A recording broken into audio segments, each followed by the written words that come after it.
성경에는 좋은 이점이 있습니다. 성경은 때로 거울과 같은 역할을 해주는구나. 거울이라고 하는 게 여러분들 아침에 이렇게 거울에 비춰보면 내 옷매무새가 잘못된 거를 고칠 수도 있고, 나 자신을 볼 수 있는 길은 우리가 집에 걸려있는 그 거울을 통해서만 보는 것이 아니고 바로 이 성경 말씀, 우리의 인생을 비춰줄 수 있는 것이 바로 이 성경 말씀입니다. 그래서 이 말씀을 이렇게 비춰보다 보면 내가 지금 바른 길로 가고 있구나, 아니구나 하는 것을 우리가 발견하게 되더라는 거죠. 또 하나는 지도 같은 역할을 합니다. 요즘은 뭐 내비게이션이라는 게 나와가지고 치기만 하면 얼마나 인도를 잘하는지 몰라요. 근데 사실 성경 말씀이 우리 인생의 지도라고 하는 겁니다. 그래서 이 성경 말씀을 보다 보면 내가 지금 어느 길로 가고자 하는데 그 모든 길에 대한 안내가 이 성경 말씀 속에 있는 것을 보게 되죠. 그리고 또 하나 중요한 역할을 하는 것이 바로 모범 답안지입니다. 우리가 이제 수능 시험을 본 지도 얼마 안 됐지만 시험을 칠 때 가장 궁금한 게 정답이거든요. 근데 이 성경 말씀은 우리가 인생을 살아가는 데 있어서 정말 중요한 모범 답안지가 된다라고 하는 것입니다.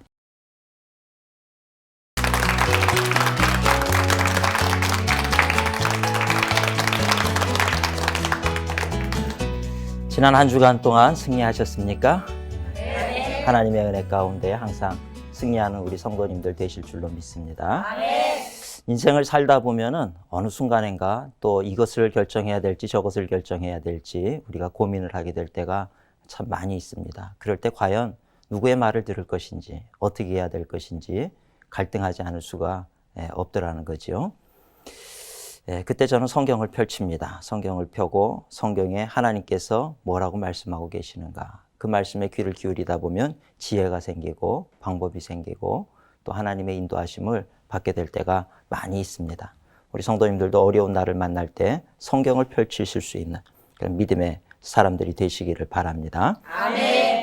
성경에는 좋은 이점이 있습니다. 성경은 때로 제가 이 성경 말씀을 볼 때마다 이 성경은 참으로 우리에게 거울과 같은 역할을 해주는구나. 거울이라고 하는 게 여러분들 아침에 이렇게 거울에 비춰보면 내 옷매무새가 잘못된 거를 고칠 수도 있고, 그렇죠. 나 자신을 볼 수 있는 길은 우리가 집에 걸려있는 그 거울을 통해서만 보는 것이 아니고 바로 이 성경 말씀, 우리의 인생을 비춰줄 수 있는 것이 바로 이 성경 말씀입니다. 그래서 이 말씀을 이렇게 비춰보다 보면 내가 지금 바른 길로 가고 있구나, 아니구나 하는 것을 우리가 발견하게 되더라는 거죠. 또 하나는 지도 같은 역할을 합니다.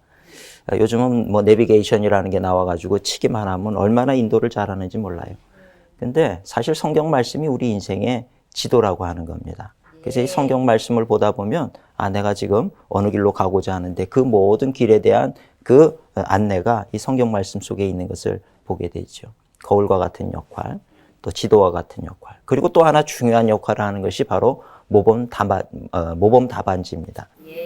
그러니까 우리가 이제 수능 시험을 본 지도 얼마 안 됐지만 시험을 칠 때 가장 궁금한 게 정답이거든요. 네. 내가 친 게 맞는가 안 맞는가. 근데 이 성경 말씀은 우리가 인생을 살아가는 데 있어서 정말 중요한 모범 답안지가 된다라고 하는 것입니다. 그래서 이 성경 말씀이라고 하는 것은 있어도 좋고 없어도 좋은 것이 아니고 반드시 우리가 살아가는 데 있어서 있어야 될 필요한 것이라고 하는 것입니다. 저는 오늘 승리하는 신앙생활 이제 세 번째 시간인데 오늘은 하나님의 말씀이 해답입니다라고 하는 제목으로 말씀을 전하려고 합니다. 하나님의 말씀이 우리 인생에 있어서 해답인 것을 믿으시기를 바랍니다. 승리하는 신앙생활을 위해서는 이 성경 말씀을 늘 가까이 해야 된다는 거예요. 근데 이 성경 말씀을 사람들은 뭐 하나의 도덕책, 윤리책 또는 뭐 철학책 이런 뭐 관념적이고 이성적인 그런 책으로 생각을 하기가 쉬운데 그렇지 않아요. 사람들이 태어나서 살면서 우리가 아는 것은 결국 뭐 세상을 살면서 내가 태어나서 지금까지 살면서 경험해왔던 그런 경험이라든지 지식이라든지 그런 건 우리가 알지요. 그러나 그 이전에 나라고 하는 존재가 어디에서 왔는가, 또 어디를 향해서 가고 있는가, 또 그 죽음 이후에는 어떻게 되는가, 이런 영적인 세계에 대한 나의 삶의 그 이전과 그 이후에 대한 것을 아는 사람이 없다는 거예요. 근데 이 성경 말씀은 오늘 우리에게 그와 같은 우리의 삶의 이전과 이후를 분명히 가르쳐주는 영적인 세계를 계시해주고 있는 그런 좋은 책이라고 하는 것입니다. 그래서 이 사실을 우리가 진리로 받아들일 수 있어야 된다는 거예요.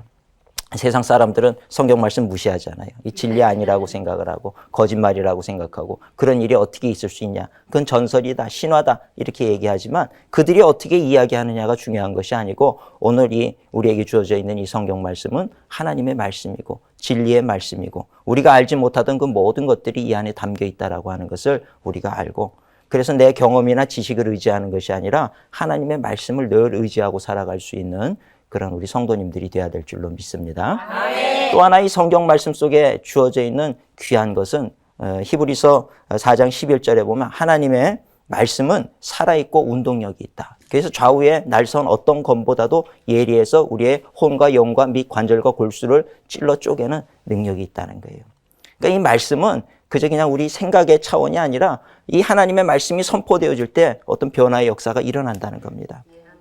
망치를 가지고 돌을 내리칠 때 깨어지지 않는 단단한 돌도 깨어지는 것처럼 이 하나님의 말씀을 붙잡고 있을 때 이 말씀이 운동력이 있다는 거예요. 그래서 이 하나님 말씀을 전하다 보면 마음이 완악한 자들의 마음도 깨어지게 되고 변화의 역사가 일어나고 내 삶에 있어서도 이 하나님의 말씀을 붙잡게 될 때 운동력이 있어서 이 말씀으로 인해서 우리의 환경이 변화되고 역사가 일어나는 것을 경험하게 되더라는 것입니다. 그래서 우리 그리스도인들이 하나님의 말씀을 붙잡고 산다라고 하는 것은 참 복된 일이라는 거예요. 근데 어떤 분들은 이 하나님 말씀 보면서 아유 잠이 안 올 때 이렇게 좀 읽다 보면은 또 잠도 잘 오고 그래서 이제 그러시는데 어느 순간인가 그렇게 지겹게 여겨지던 이 하나님의 말씀이 어느 순간인가부터 우리가 믿음의 눈이 열려지고 이 마음속에 믿음이 생겨지기 시작하면서부터는 이 말씀이 꿀과 송이꿀보다 더단 귀한 말씀이 됩니다.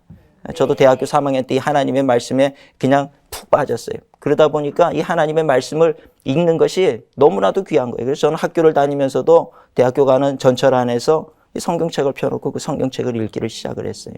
너무 귀한 말씀이어서 잠시도 눈을 뗄 수가 없어요. 밤에 자기 전에도 이 성경을 보게 되고 성경을 암송하고 그때 그렇게 정말 하나님 말씀을 읽으면서 꿀과 송이꿀보다 더 달다는 그 말씀의 의미가 무엇인가 그것을 제가 깨닫고 지금까지 제가 목회를 하면서도 그때 읽었던 그때 암송했던 그 많은 말씀이 지금까지도 제 삶을 지탱해주는 그런 힘이 되고 있는 것을 볼 수가 있습니다. 오늘 저는 이 하나님의 말씀이 해답이다라는 제목으로 세 가지 하나님의 말씀 속엔 운동력이 있다 그랬죠. 다른 말로 하면은 그것이 뭐냐면 바로 능력이라는 거예요. 하나님의 말씀 속에 어떤 능력이 있는가 세 가지 말씀을 잠시 전하고 함께 은혜를 나누고자 합니다. 하나님의 말씀 속에는 첫째로 창조의 능력이 있다는 거예요. 창조의 능력이. 그래서 우리가 구약 성경 제일 앞에 보면 태초에 하나님이 천지를 창조하시니라. 근데 그 하나님께서 태초에 천지를 창조하실 때 무엇으로 창조했습니까? 말씀으로 창조했다는 거잖아요. 그죠? 말씀으로 창조하시니 빛이 있으라 하시니 빛이 있었더라. 우리 사람들은 그 무에서 유를 창조하지 못합니다. 나무에서 산에 가서 나무를 잘라가지고 그런 나무를 가지고 이런 테이블을 만들기도 하고 바닥재를 만들기도 하고. 그러니까 우리는 유에서 유를 만드는 거죠. 근데 하나님은 무에서 유를 창조하신다는 거예요. 아무것도 없는 흑암 같은 곳에서 빛이 있으라 하시니 그 필요에 의해서 빛이 생겨지더라. 그러니까 말씀으로 하나님께서는 천지를 창조하셨다는 겁니다. 제가 좋아하는 말씀이 로마서 4장 17절 말씀이 있어요. 그래서 로마서 4장 17절의 말씀은 사도 바울이 하는 이야기인데 하나님은 죽은 자를 살리시며 없는 것을 있는 것처럼 부르시는 이시니라. 그 말씀이 참 신기하지 않습니까? 네. 죽은 자를 살리시며 거기까지는 이해가 되는데 죽은 자도 살리는가 보다. 근데 그 뒤에 말씀을 보면 없는 것을 있는 것처럼 부르시는 이시니라. 우리는 인생을 살면서 늘 어떻게 생각을 하냐면 없는 건 없는 거예요. 네. 우린 그거 없어요. 없습니다. 안 됩니다. 뭐 그렇게 얘기하지만 하나님은 없는 것도 있는 것처럼 부르신다는 겁니다. 그래서 어떻게 생각을 하면 이런 부조리가 어디 있어요? 이런 부조화가 어디 있습니까? 모순이죠. 없는 건 없는 거고 있는 건 있는 건데 우리는 없는데 하나님은 있다라고 얘기를 하신다는 거예요. 그 말씀의 의미가 뭔가 가만히 생각을 해보면 하나님은 이 천지를 창조하실 때도 무에서 유를 창조하셨다는 겁니다. 그 말의 의미는 지금 나에게 없어도 내가 이 하나님의 말씀을 읽다 보면 지혜가 부족한 사람은 지혜가 생겨져요. 나는 용기가 없습니다. 하나님의 말씀을 읽고 묵상하다 보면 어느 순간인가 용기가 생겨지는 것을 경험하게 된다는 거예요. 그 자녀들에게도 이 하나님의 말씀을 읽는 것을 자꾸 가르치고 그래서 어려서부터 하나님의 말씀을 읽다 보면 그 아이에게 부족하다고 생각했던 거. 우리 아이는 지혜가 부족합니다. 근데 하나님의 말씀을 읽다 보니까 어느 순간인가 지혜가 생겨지더라는 거예요. 우리 아이는 소심합니다. 잘 나가서 이 얘기도 잘 못하고 발표도 잘 못합니다. 그런데 어느 순간인가 하나님의 말씀을 읽다 보니까 아이가 담대해지기를 시작하고 사람들 앞에서 이야기를 하게 된다는 거예요. 창의력이 부족합니다. 하나님의 말씀을 읽다 보면 창의력이 생겨진다는 거예요. 하나님의 말씀은 창조의 능력이 담겨져 있는 말씀이라는 겁니다. 우리 성도님들이 살면서 없다라고 얘기하지 마시고 이 하나님의 말씀을 의지해서 있다. 하나님은 없는 것을 있는 것처럼 부르시는 하나님이시다. 그것을 분명히 믿고 살아가게 될 때 어느 순간인가 하나님께서 창조의 역사로 우리 가정에 함께 하시는 귀한 은혜를 경험하게 될 줄로 믿습니다. 아멘. 많은 분들이 요즘에 가장 안타깝게 생각하는 것이 이 하나님의 말씀 속에 담겨있는 이 창조의 능력, 그것은 다른 말로 하면 축복이거든요. 정말 이와 같은 귀한 축복을 우리가 사장시키고 살아가더라는 거예요. 그래가지고 하나님께서는 구하고 믿음을 갖게 될 때 다 부어주시고 채워주시고 인도해 주실 터인데 그걸 하지 못하고 여전히 우리는 부정적인 자리에서 할 수 없습니다. 안 됩니다. 나는 없습니다. 그러고 살면서 절망의 자리에서 일어나지를 않는 거예요. 정말 아버지 대신 하나님의 입장에서 보실 때 안타깝더라는 거죠. 하나님의 자녀들이 일어나기만 하면 될 텐데 하나님이 도와주실 것인데 그렇죠? 이 세상 역사를 가만히 볼 것 같으면 이 귀한 일들을 감당했던 사람들 다 이 말씀을 붙잡았던 사람들이라는 거예요. 그 당시에 마틴 루터가 살아있던 당시에 로마의 카톨릭이라고 하는 것은 뭐 한 나라 제국보다 더 강한 힘을 가졌던 것이 로마의 교황청 카톨릭이었습니다. 거기에서 부조리한 것을 마틴 루터가 깨닫고 그 다음에 도전을 한 거예요. 그거는 결안을 가지고 바위치는 것보다 더한 무모한 도전이라고 얘기할 수 있습니다.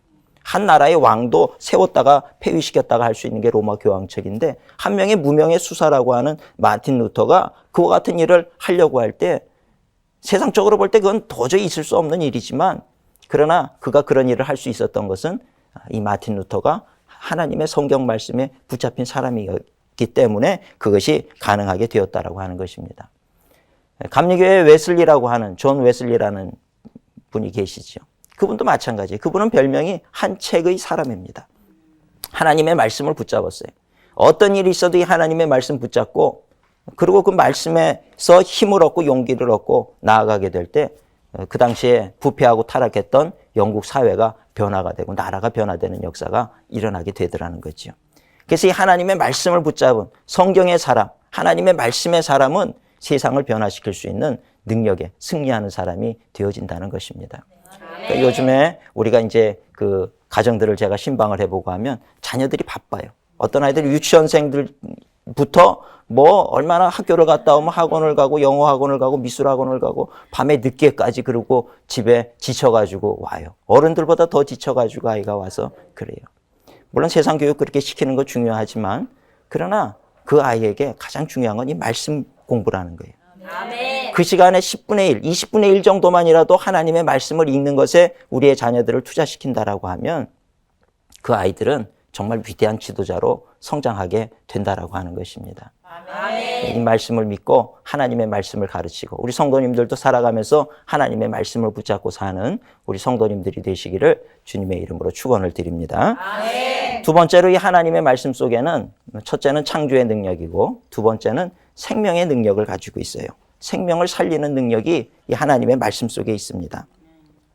우리가 잘 아는 요한복음 1장에 보면 태초에 말씀이 계셨다. 그 말씀이 육신이 되어 이 땅에 오셨다.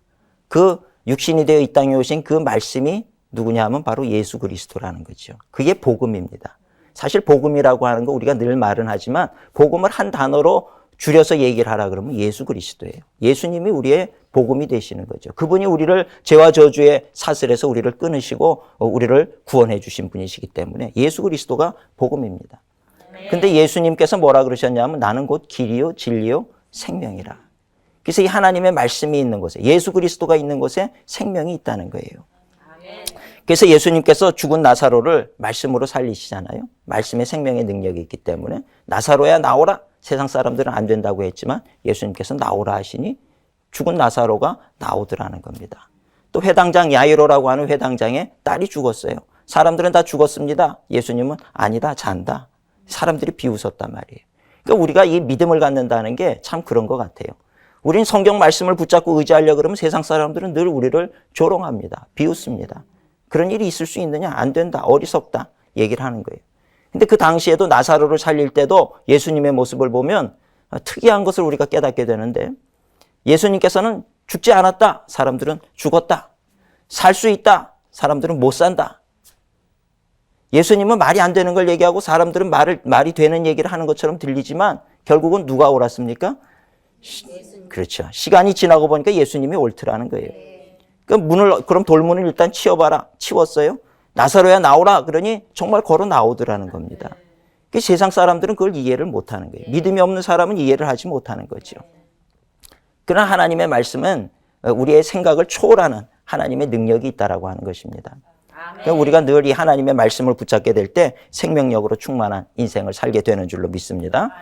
이 죽은 나사로를 살릴 때도 말씀으로 살리고 야이로의 죽은 딸을 살릴 때도 말씀으로 살리고 이 말씀에는 생명력이 있기 때문에 그렇다는 거예요. 그 카나다 위에 바핀 아일랜드라고 하는 섬나라가 있어요. 근데 이 섬나라에서는 얼마나 그 살인, 뭐 안 좋은 거, 강도, 뭐 그런 부부간에도 아내를 때리고 뭐 그런 일들이 죄가 아주 그냥 관영했던 땅이 바로 그 캐나다 위에 있는 바핀 아일랜드라고 하는 섬나라였어요. 근데 영국의 한 선교사님이 어느 날 그곳으로 선교를 와서 복음을 전했어요. 복음을 전하다가 이분이 그만 그 사냥총을 들고 가다가 이 사냥총을 잘못 쏴가지고 본인이 맞아가지고 이 선교사님이 그만 이제 순교를 하게 됐어요. 그러고 이제 시간이 지났어요. 어떻게 보면 우리가 잘 이해가 안 되는 거죠. 하나님 당신의 일을 하는데 이런 사고가 왜 일어나야 됩니까? 근데 그건 아무도 몰라요. 하나님께서 어떤 계획이 있으신지, 어떤 일이 있으신지, 그 땅에 어쩌면 순교의 피가 흘러야 되기 때문에 그러셨는지, 어쩌는지 우리는 뭐 아직까지도 잘 모릅니다. 그런데 그분이 돌아가시고 난 다음에 그 복음의 씨앗이 그곳에 와서 그 선교사님이 복음의 씨앗을 뿌렸으니까. 그리고 뭐 오래 목회는 못했지만 그분이 돌아가셔서 이제 그 땅에 복음이 전해지질 않았어요. 근데 그 복음을 들었던 그 어린아이들이 성장을 한 거예요. 성장을 했는데 이 아이들이 그 마음속에 그 복음의 씨앗이 심겨졌던 것들이 자라기를 시작을 했어요. 그래서 이 아이들이 어느 날인가 교회라고 하는 곳에 모여가지고, 뭐 교회가 작죠, 마을에.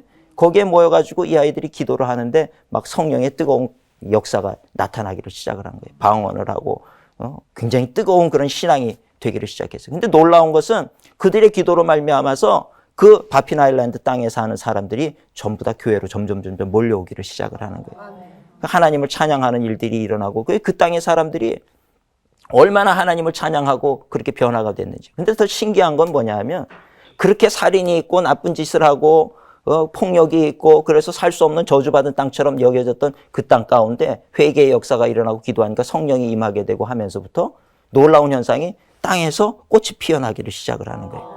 앞바다에 나가서 그물을 던져도 고기가 없었는데 고기들이 어디선가 살아오기를 시작을 했어요. 새가 날아오기를 시작을 하고 그 땅이 지옥과도 같은 땅이 천국으로 변화가 되더라는 겁니다.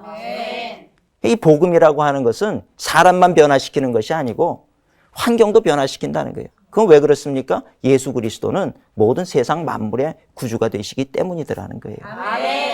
우리가 요즘 안타까운 것은 북한 땅을 바라볼 때 정말 내 동포지만 안타까운 마음을 갖게 되죠. 이제 또 추운 겨울인데 또 그들이 어떻게 지날까 생각을 하면 참 안타까운 마음이 들게 된다는 겁니다. 근데 북한이라고 하는 것도 우리가 참 동포의 나라고 우리의 나라이기 때문에 또 한 형제이기 때문에 어떻게 정말 이 뭐 끊어버릴 수도 없고 그렇죠. 우리가 마음으로 품어야 되는데 제가 그 중국의 그 압록강이나 두만강이나 이런 쪽으로 선교를 가다 보면은 참 특이한 거를 발견하게 돼요. 여름 같을 때 보면 중국 땅은 아주 그냥 나무가 울창하고 거기에 옥수수들이 잘 자라고 복숭아밭이 잘 자라고 모든 게 심는 거 아주 푸르게 산도 푸르고 그래요. 근데 똑같은 강줄기를 받고 있지만 그 강 건너편에 있는 북한 땅을 바라보면 다 헐벗었어요. 옥수수를 심어도 자라지를 않고 거기는 뭐를 심어도 되지를 않아요. 그리고 뭐 월드비전이나 이런 곳에서 씨감자를 전해줘가지고 그렇게 농사가 잘 됐어도 또 그래서 수확을 거두려고 그러면 홍수가 와가지고 또 그걸 다 쓸어 내려가 버리고. 그러니까 여전히 그 악순환이 반복이 되고 굶주리고 기아선상에서 있는 그런 나라더라는 거예요. 그러니까 제가 그걸 가만히 생각을 했어요. 왜 그럴까? 똑같은 압록강물에, 똑같은 두만강물에 그렇게 영양분을, 시냇물을 그렇게 공급을 받으면서도 중국이라고 하는 땅은 잘 돼요. 요즘 얼마나 잘 되는지 모릅니다. 근데 중국 땅에 가보면 기독교가 얼마나 번성하는지 몰라요. 얼마나 뜨거운 신앙을 가지고 가서 말씀을 전한다 그러면 3시간, 4시간 전부터 와서 기도하고 준비하고 있어요. 그리고 기도를 하면서 그렇게 뜨겁게 일어나고 있어요. 중국 땅이. 그래서 제가 그걸 보면서 이 민족 가운데 복음의 씨앗이 다시 떨어지기를 시작을 하니까 저들이 저렇게 변화가 되는구나. 북한 땅엔 잘 됐죠. 잘 사는 나라였어요. 어떨 때까지는 언제까지는 우리 남한보다도 더 잘 살았다 그래요. 그런데 어느 순간인가부터 그 나라가 어려워지기를 시작을 하는 거예요. 보면 그 땅이 공산화가 되면서 기독교 교회들을 다 몰아냈기 때문에 복음이 사라졌기 때문에 그렇다는 것입니다. 그 민족이 뭐 살아야 될 길, 잘 되는 길이 어딨냐? 많은 사람들이 연구를 하고 경제적으로 뭐 이제 공업 원조를 해주고 뭐를 해주고 얘기하지만 사실 그 땅이 잘 되는 비결은 한 가지밖에 없어요. 복음이 다시 들어가는 길밖에 없습니다. 아멘. 그 바핀 아일랜드라고 하는 땅이 그렇게 저주받았던 땅이 그렇게 변화가 되고 생명력이 살아나고 새가 다시 깃들고 곡식이 자라나기를 시작하고 꽃이 피기를 시작하고 가정의 웃음이 피어나기를 시작한 것처럼 북한이라고 하는 곳에도 예수 그리스도 복음이 전파되어지게 될 때 저들이 그를 믿게 되어질 때 정말 그 땅 가운데도 새로운 생명의 역사가 나타나게 될 줄로 믿습니다. 아멘. 그러니까 이 복음이라고 하는 거, 예수 그리스도는 그 자체가 생명의 원천이 되시기 때문에 그렇다는 것입니다. 아멘. 우리의 생활에 있어서도 마찬가지예요. 여러분들 그 성경 말씀을 안 읽고 세상을 늘 바라보면 늘 처지게 돼 있어요. 이렇게 힘들고 어렵고. 근데 하나님의 말씀을 읽다 보면 아까도 말씀드렸듯이 첫째는 그런 창조의 역사가 나타나기도 하지만 두 번째로는 이 생명의 에너지가 내 안에서부터 넘쳐나게 되는 거예요. 남들은 다 어렵다 힘들다 그러는데 왠지 하나님의 말씀을 읽었더니 내 안에서는 소망이 넘쳐나게 되고 생명력이 넘쳐나게 되고 그래서 이웃들에게도 희망을 전하는 자가 된다는 것입니다. 아멘. 우리 그리스도인이 이 어려운 시기에 살아간다라고 하는 것이 가지고 있는 의미는 뭐냐 하면 우리 그리스도인들은 희망을 전하는 사람들이라는 거예요. 아멘. 남들은 다 안 됩니다. 절망입니다. 이렇게 얘기할 때 우리는 안 되긴 왜 안 돼요? 하나님이 함께 하시는데. 됩니다. 하나님께서 도우실 것입니다. 말씀을 읽으세요. 하나님의 도움을 구하세요. 그러면 모든 것이 다 변화가 되고 하나님의 도우심 가운데 우리는 다시 일어날 수 있습니다. 하나님이 이 나라를 사랑하십니다. 이런 분명한 믿음을 전하는 희망의 전도사의 역할을 감당하는 것이 이 시대를 살아가고 있는 우리 그리스도인들의 모습이 되어져야 된다는 것입니다. 아멘. 오늘 이 생명의 에너지가 충만하신 우리 성도님들이 되시기를 바랍니다. 아멘. 세 번째로는요, 이 하나님의 말씀 속에 담겨있는 능력은 만물이 복종하는 권세가 있다 이 말이에요. 만물이 복종하는 권세, 그것을 가지고 있는 것이 바로 이 하나님의 말씀입니다. 성경에 보니까 풍랑을 예수님께서 말씀을 하시니까 풍랑도 잠잠해지잖아요. 그죠? 네. 풍랑이 몰아치니까 그 제자들이 죽게 되었습니다. 이제 우리 어떻게 해야 됩니까? 그럴 때 예수님께서 그 제자들에게 두려워하지 마라. 그리고 풍랑아 잠잠하라 하니까 어떻게 됩니까? 우리를 죽일 것 같던 그 풍랑이 잠잠게 되더라는 겁니다. 상식적으로는 납득이 되지 않아요. 그러나 상식적으로 내가 납득하느냐 안 하느냐가 중요한 것이 아니고 하나님의 말씀에는 여전히 그와 같은 권세가 있고 능력이 있다라고 하는 것입니다. 아멘. 만물을 복종시킨다는 거죠. 환경을 복종시키게 할 뿐만 아니라 또 하나는 어둠의 권세들, 악한 영들, 그 권세를 제어하는 능력이 하나님의 말씀 속에 있다는 거예요. 그걸 분명히 믿으시기를 바랍니다. 아멘. 어떤 분들은 악한 영, 천사 이런 얘기하면 그런 게 어디 있습니까? 그렇게 얘기하는 분들이 많이 계세요. 그리스도인들 중에서도 그런 얘기하면 그런 얘기를 하시지 말라. 이제 뭐 교양 있게 그냥 이렇게 우리가 그냥 바르게 그렇게 살아갈 수 있는 말씀을 전하면 좋겠다 그래요. 근데 천사나 악령이라고 하는 이야기가 귀신이라고 하는 이야기가 성경에 보면 굉장히 많이 나옵니다. 네. 예수님도 3분의 1 이상의 사역이 바로 그 악한 것들을 쫓아내고 병든 자를 치유하고 어떤 분은 난 하나님은 믿고 예수님은 믿지만 그 외에 뭐 천사니 악한 영이니 이런 건 믿지 않는다. 그거는요 성경을 제대로 믿지 않는 거예요. 네. 우리는 이 자연세계 속에 살지만 이 자연세계 속에는 사람이 살고 동식물이 살고 자연 법칙이 있죠. 하나님께서 창조해 놓으셨기 때문에. 그래서 물은 위에서 아래로 떨어지고 이게 다 자연 법칙입니다. 봄, 여름, 가을, 겨울이 있고 동서남북이 있고 지구가 자전을 하게 돼 있고 또 태양 주변을 돌게 돼 있고 이건 하나님께서 만들어 놓으신 자연 법칙이에요. 근데 그 자연 세계가 전부냐 하면 그것이 아니라는 겁니다. 이 자연 세계를 넘어서는 영적인 세계가 있다는 거예요. 영적인 세계에는 영적인 법칙이 있고 영적인 존재들이 있어요. 그 영적인 존재들 가운데 가장 가운데 하나님이 계시고 그리고 성령님이 계시고 그리고 또 천사들이 있고 타락한 천사들, 악한 영들이 또 존재를 하는 거죠. 그리고 그 영적인 세계가 자연 세계를 지배하게 돼 있어요. 성경 말씀을 보면. 그래서 우리는 신앙생활 하면서 아프신 분들, 암에 걸리신 분들은 어떻게 됩니까? 우리 자연세계 법칙엔 의사 선생님들은 그래요. 이분은 뭐 3개월입니다. 6개월입니다. 그럼 죽어야 되는 게 자연세계의 원리예요.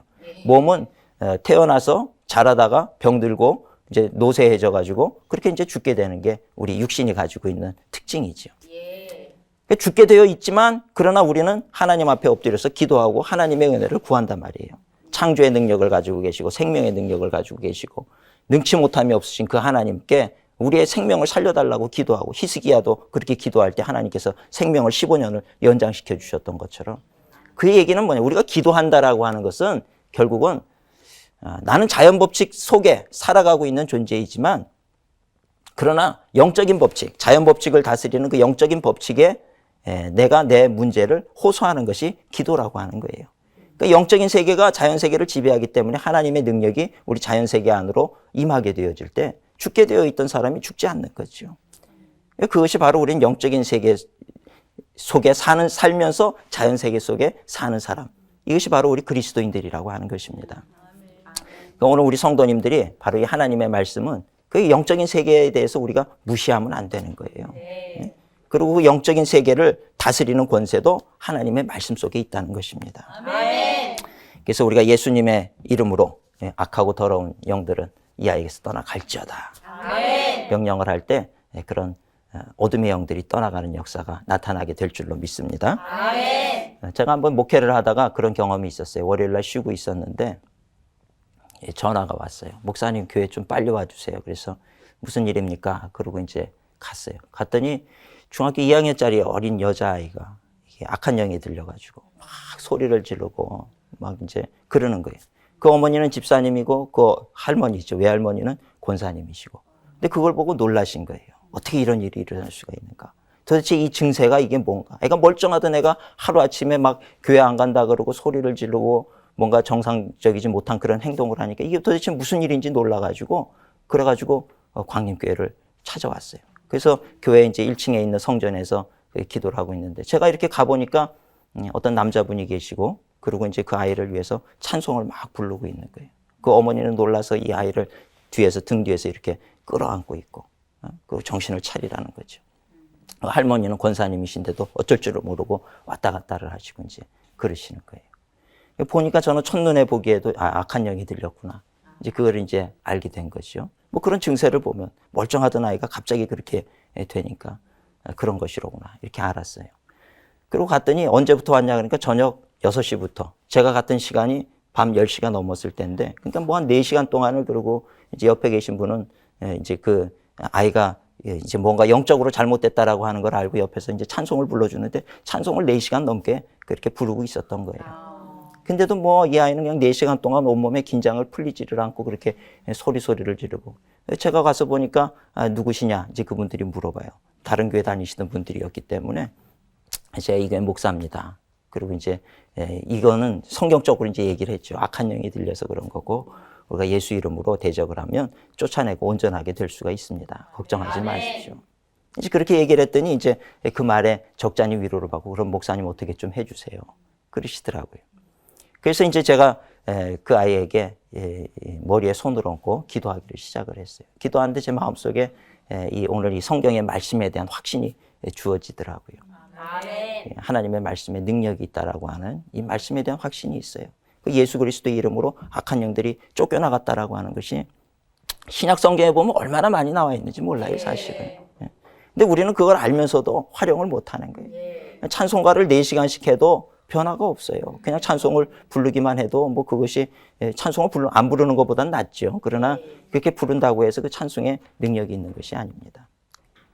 명령을 해야 되는데 하나님의 말씀을 붙잡고 선포를 해야 되는데 그래서 제가 그 아이에게 기도를 따라 시켰어요.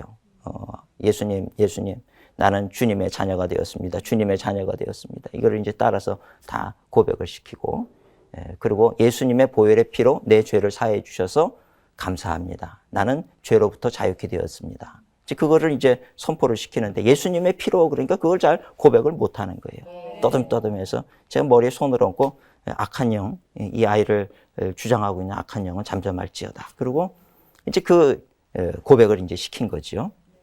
그랬더니 결국은 떠듬떠듬 하다가 예수님의 보혈로 내 죄를 사해 주신 것을 내가 믿습니다. 아멘. 그리고 이제 고백을 했어요. 그래서 제가 그 다음에 머리에 손을 얹고 악하고 더러운 영은 이제 이 아이가 고백한 것을 들었지. 이 아이는 하나님의 자녀다. 내가 이제 나사렛 예수의 이름으로 명하노니 이 아이에게서 떠나갈지어다. 아멘. 그렇게 했더니요. 제가 간지 5분도 안 돼가지고 떠나갔어요. 떠나가고, 떠나가고 나서요. 그 아이가 그렇게 긴장하고 소리를 지르던 아이가 갑자기 쳐지면서 편안해지는 거예요. 그래서 그 아이가 하는 얘기가 엄마 갔어 그러는 거예요. 떠나갔다는 거예요. 그러고는 금방 온전케 되었어요. 그러니까 그것을 세상에 어떤 정신과 의사든지 누가 볼 때 그 현상을 어떻게 설명을 하겠습니까? 예수님의 이름으로라고 하는 것을 가지고 담대하게 선포할 때 악한 영이 떠나가더라는 거예요. 그리고 그 아이가 온전케 되고 악한 영으로부터 매어있던 그것이 자유케 되어지더라는 거죠. 제가 그걸 보면서 야, 예수 이름의 권세가 참으로 놀랍다. 근데 그것이 제가 능력이 있어서가 아니라는 거예요. 세상 사람들은 그 예수 그리스도의 이름의 권세를 알면서도 활용을 못해요. 그거를 믿지를 못해요. 저는 목회자이기 때문에 분명히 그걸 믿었다는 거예요.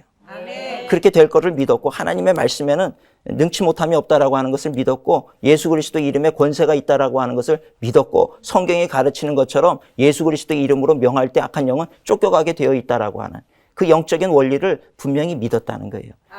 제가 그 믿음을 가지고 가서 선포하게 되고 고백하게 될 때 어둠의 권세가 떠나가더라는 것입니다. 오늘 이것은 나에게만 있는 일이 아니라 우리 믿는 모든 그리스도인들에게 주어진 권세라고 하는 거예요. 이 하나님의 말씀을 우리가 잘 알 때 이 말씀의 권세라고 하는 것이 얼마나 귀한 것인지를 우리가 알아야 되는데 그걸 잘 모르고 살아가는 사람들이 많다는 겁니다.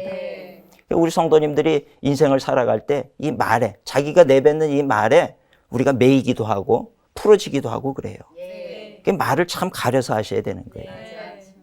우리 심리학자들이 하는 얘기가 비행 청소년들 있잖아요. 비행 청소년들, 문제아들. 그들을 어떻게 규정을 하냐 하면 이 비행 청소년은 들어서는 안 될 말을 듣고 자란 아이들이라는 거예요. 들어서는 안 되는 말, 어떤 말입니까? 바보야, 너는 할 수 없어, 네가 뭘 하겠느냐, 이런 얘기를 들으면서 자란 아이들이 결국은 비행 청소년이 된다는 거예요. 그 아이들에게 믿지 않는 사람도 이 말의 권세라고 하는 것이 있다는 겁니다. 근데 우리 하물며 우리 믿는 사람들, 천지를 창조하는 그 창조의 능력과 생명의 능력과 이런 만물을 복종시키는 이런 권세를 가진 이 말씀의 권세를 사용할 수 있는 그 특권이 우리 믿는 자들에게 주어져 있다는 거예요. 우리가 말을 함부로 하면 안 되는 거죠. 믿는 사람들이 자녀한테 네가 뭘 할 수 있어? 그럼 걔는 진짜 아무것도 못하는 자가 되고 만다는 거예요. 그러니까 말씀을 가려서 이걸 잘 해야 된다는 것입니다. 우리 성도님들이 말할 때 내 말하는 대로 된다라고 하는 것을 분명히 아시고 말을 가려서 부정적인 얘기는 하지 마시기를 바랍니다. 부정적인 얘기는 절대 하시면 안 되는 거예요. 늘 어렵고 힘들고 내 생각에는 안 될 것 같고 내 마음은 불안하고 그래도 아들아 너는 할 수 있어. 하나님이 함께 하시니까 안 되는 것 같아도 너는 될 거야. 말로 자꾸 하시는 거예요. 너는 애가 왜 그렇게 지혜가 없냐가 아니고 너는 지혜가 없어 보이지만 너 안에 지혜가 이미 있어. 하나님께서 지혜도 주실 것이고 용기도 주실 것이고 그러니 네가 하나님을 믿는 믿음을 가지고 나아가면 네가 세상을 다스리는 지도자가 될 것이다. 말을 자꾸 그렇게 하시기를 바랍니다. 가정에서 남편들한테도 마찬가지예요. 잘하셔야 돼요. 당신은 할 수 있습니다. 그래야지 아유, 그냥 가슴을 치면서 내가 왜 저런 사람을 만나가지고 그러시면 안 되는 거죠. 그죠? 다 결국은 내 가정을 그렇게 어렵게 만드는 것은 다른 데 달려있잖아요. 내가 어떻게 얘기하고 어떻게 고백했느냐에 달려있다는 겁니다. 성경 로마서에 보면 사람이 마음으로 믿어서 의에 이르고 그죠? 입으로 시인하여 구원에 이르느니라. 입으로 시인한다라고 하는 게 그만큼 중요하다는 거예요. 그러니까 말을 정말 이 놀라운 이 권세가 우리에게 주어져 있는데 이 권세가 주어져 있는 것을 잘 활용하시기를 바랍니다. 그래서요 우리가 이제 살아가는 데 있어서 이 하나님의 말씀에 이런 권세가 있다는 것을 들으셨잖아요. 그럼 이제부터는 이 말씀을 잘 사용을 해야 되겠죠. 그래서 우리가 이제 살아갈 때 하나님의 말씀을 매일 읽으시기를 바랍니다. 매일이 하나님의 말씀을 읽을 때 믿음이 생겨지는 거예요. 하나님의 말씀을 또 믿음으로 받아들일 때 생명력으로 충만해지게 되는 겁니다. 그리고 또 이 하나님의 말씀을 믿음으로 받을 뿐만 아니라 또 순종해야 되겠죠. 그죠? 하나님의 말씀에 순종할 때는 기적이 일어나요. 기적. 그 분명히 믿으세요. 저는 이 하나님의 말씀 순종하면서 경험한 기적적인 일들이 너무 많았어요. 그래서 때로 뭘 결정할 때 늘 세상적으로 보면 이게 좋으니까 이거 선택해야지. 천만의 말씀입니다. 그렇게 한다고 될 것 같아도 아니에요. 롯이 보세요. 자기가 좋아 보이는 거 그거 선택했지만 그 땅이 소돔과 고모라 땅 멸망당할 땅이었어요. 아브라함은 척박한 땅을 택했어도 하나님이 함께 하시니까 잘 되고 형통케 되는 역사가 일어나지 않습니까? 그러니까 하나님의 말씀을 따라서 내가 무엇을 선택하느냐가 참 중요해요. 그리고 하나님의 말씀대로 순종하는 자가 돼야 될 줄로 믿습니다. 예, 하나님의 말씀을 따라서 이 순종하니까 아브라함이 축복을 받았지요. 또 베드로도 마찬가지예요. 예수님 처음 만났을 때 내가 밤이 맞도록 그물질을 했는데 잡은 것이 하나도 없어. 근데 예수님께서 베드로의 깊은 곳에 가서 그물을 던져라. 깊은 곳에 가서 내가 말씀을 의지해서 안 됐지만 안 될 것 같지만 예수님께서 깊은 곳에 가서 그물을 던지라 하시니 내가 그물을 던집니다. 그리고 그물을 던졌더니 그물이 찢어질 정도로 고기가 많이 잡혔다는 거예요.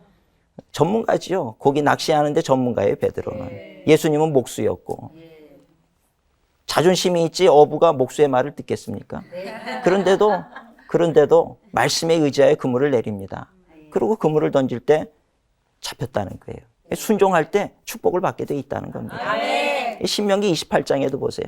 그 신명기 28장에 귀한 축복이 있잖아요. 들어와도 복을 받고 나가도 복을 받고 떡반죽 그릇이 복을 받고 내 자녀가 복을 받고 짐승의 새끼까지도 복을 받고 들에서도 복을 받고 말이죠. 그런 축복 받는 것 조건이 딱 한 가지예요. 하나님의 말씀에 순종하라는 거예요. 너희가 이 말씀을 붙잡고 좌로나 우로나 치우치지 않고 이 말씀 지키면 이 모든 복을 너에게 더하실 것이다.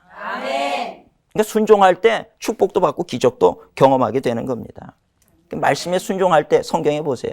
기적이 다 말씀에 순종할 때예요. 모세를 보고도 네가 홍해로 나아가라. 지팡이를 들고 홍해를 향해서 갈라지라고 손을 들어라. 손을 들고 있었어요. 그때 홍해가 갈라지더라는 거죠. 여리고성 하루에 한 바퀴씩 돌고 마지막 날 7일째는 7바퀴를 돌아라. 13바퀴를 돌았죠, 전체. 그 도는 것과 성이 무너지는 거 아무 상관이 없다는 거예요. 그러나 하나님의 말씀을 믿고 의지하고 그렇게 했더니 여리고성이 무너져 내리더라는 거죠. 이게 하나님의 말씀에 순종하는 자가 얻게 되는 축복이고 기적이라고 하는 것입니다. 그러니까 우리 성도님들이 이 하나님의 말씀을 믿음으로 받을 뿐만 아니라 또 순종하며 나아가시기를 주님의 이름으로 축원을 드립니다. 그 다음에 또 하나는 이 말씀을요 순종할 뿐만 아니라 그러니까 이 행하는 것도 세 가지입니다. 믿어야 되고 믿음은 생명 에너지가 충만해지고요. 그리고 또 하나는 이 말씀에 순종해야 돼요. 순종하면 기적적인 역사가 일어나는 거예요. 그리고 또 하나는 할 수만 있는 대로 자꾸 선포하셔야 돼요. 이 말씀을 마음속에 담아두는 것도 중요하지만 그럼 내가 생명력으로 충만해지긴 하지만 이 생명력이 충만해지면 입으로 나오게 돼 있어요. 예수 그리스도를 전하게 돼 있고 이 컵에서도요 물이 이렇게 물을 가득히 담아가지고 이 물이 흘러 넘치게 되면 뭔가 이게 컵 밖으로 물이 흘러 넘치잖아요. 근데 거기 넘치지 않고 조금만 있으면 그게 흘러 나오지를 않는 거죠. 마찬가지예요. 나도 하나님의 말씀을 많이 읽었더니 생명력으로 충만해지니까 그다음부터는 예수 그리스도를 전하게 돼 있고 하나님의 은혜를 전하게 돼 있고 자꾸 전하게 된단 말이죠. 내 마음 안에만 두는 게 아니고 그러니까 하나님의 말씀도 마찬가지입니다. 이거를 자꾸 이제 선포하는 것이 중요하다는 거예요. 그래서 자꾸 선포하게 될 때 놀라운 역사가 일어납니다. 창세기 1장에 보면 재미있는 말씀이 있어요. 태초에 천지를 창조하실 때 하나님의 신이 성령님이시죠. 하나님이 신이 수면 위에 운행하시니라. 수면 가운데 운행하셨다는 거예요. 성령님이 함께 하셨다는 겁니다. 근데 중요한 건 아무 일도 일어나지 않았다는 거예요. 아무 일도 일어나지 않았어요. 수면 위에 있었는데 그 다음에 어떻게 하냐면 빛이 있으라. 말씀이 주어졌다는 거예요. 말씀이 선포가 되니까 성령이 역사를 하셔가지고 빛이 생겨지더라는 겁니다. 오늘 우리가 말씀 많이 읽고 기도하고 그러면 성령이 우리 안에 충만해져요. 생명력이 있고 함께 하셔요. 그런데 결국 기적이 일어나는 거는 언제 일어나냐 하면 선포할 때. 그렇게 되라고 선포할 때, 믿음으로 선포하게 될 때 그런 역사가 나타나는 거예요. 하나님의 말씀에 이런 권세가 있다라고 하는 것을 분명히 믿으시기를 바랍니다. 그리고 그것을 자꾸 선포하세요. 우리가 자녀를 위해서도 선포를 하고요. 자녀도 예수 이름으로 축복받을지어다 자꾸 선포를 하시는 거예요. 아멘. 남편을 향해서도 선포하고 아멘. 그럴 때 풀리지 않는 문제, 병마에 시달리고 있을 때도 그걸 자꾸 선포하셔야 되는 거예요. 아멘. 선포할 때 기적의 역사가 일어나게 된다라고 하는 것입니다. 아멘. 반면에 하지 말아야 될 게 있죠. 부정적인 얘기. 예. 부정적인 얘기는 절대로 하시면 안 되는 거예요. 예. 그 잘못했다가 큰일 납니다. 부정적인 얘기 하지 말고 할 수 있다. 너희는 할 수 있다. 이런 얘기를 자꾸 하셔야 되는 거예요. 네. 제가 청년들을 가르쳤던 적이 있는데 청년들한테도 야, 안 되는 게 어딨냐. 세상에 두려워하지 마라. 모든 것이 가능하다. 불가능 없다. 그걸 이제 자꾸 이제 제가 가르치는 거예요. 그리고 안 된다는 얘기보다 할 수 있다고 얘기해라. 다윗도 봐라. 다윗이요. 그렇게 존귀 여김 받게 된 이유는 자꾸 믿음을 선포했기 때문에 그래요. 그가 어려움 중에서도 위기 중에서도 자꾸 선포한 내용이 뭐냐면 그게 바로 시편에 있는 말씀들이거든요. 그러니까 다윗이 하루아침에 우리는 다윗의 영광만 보지요. 왕이 됐다. 야, 목동에서 왕이 됐다. 그것만 우리가 보지만 이 목동에서 왕이 되기까지의 그 과정이 얼마나 어려웠는지 아십니까? 죽음의 골짜기를 도망쳐 다닐 때가 얼마나 많았는지 몰라요. 죽음의 위협의 그 골짜기 속에서 그렇게 헤매이고 방황하고 할 때가 얼마나 많았는지 몰라요. 그런데 그럼에도 불구하고 다윗은 죽겠습니다. 안 됩니다라고 얘기하지 않았어요. 늘 그러고 나서 구원을 받게 되고 살아나게 되면 하나님을 향해서 찬양하더라는 거예요. 아멘. 찬양하고 노래하고 하나님께서 나를 구원하셨습니다. 하나님께서 나를 도우셨습니다. 좋은 얘기들을 자꾸 하는 거예요. 시편 23편 보세요. 여호와는 나의 목자시니 내가 부족함이 없으리로다. 여러분 그 말씀을 가만히 묵상을 해보세요. 정말 다윗에게 부족한 것이 없었겠습니까? 세상에 부족함이 없다라고 생각하는 사람은 하나도 없어요. 예. 아무리 부자라 할지라도 부족한 것이 있지 왜 없겠습니까? 그런데도 다윗은 뭐라고 고백했냐면 나에게 부족함이 없다는 거예요. 하나님 한 분만으로 나는 만족합니다. 하나님을 찬양하고 그렇게 입술로 시인하게 되니 정말 그의 부족한 것들이 점점 채워져서 나중에는 부족함이 없게 하시더라는 겁니다. 아멘. 우리가 그런 원리를 우리가 배워야 되는 거예요. 예. 우리는 조금만 힘들면 그냥 안 됩니다. 어렵습니다. 안 될 것 같아요. 못할 것 같아요. 그러니까 자꾸 그 내가 내뱉는 그 얘기로 인해서 오히려 올무가 돼가지고 내가 이걸 펴나가지를 못하는 거예요. 네.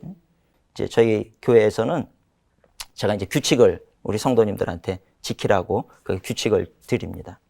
근데 그 규칙 가운데 이제 뭐냐면 늘 칭찬하라는 거예요.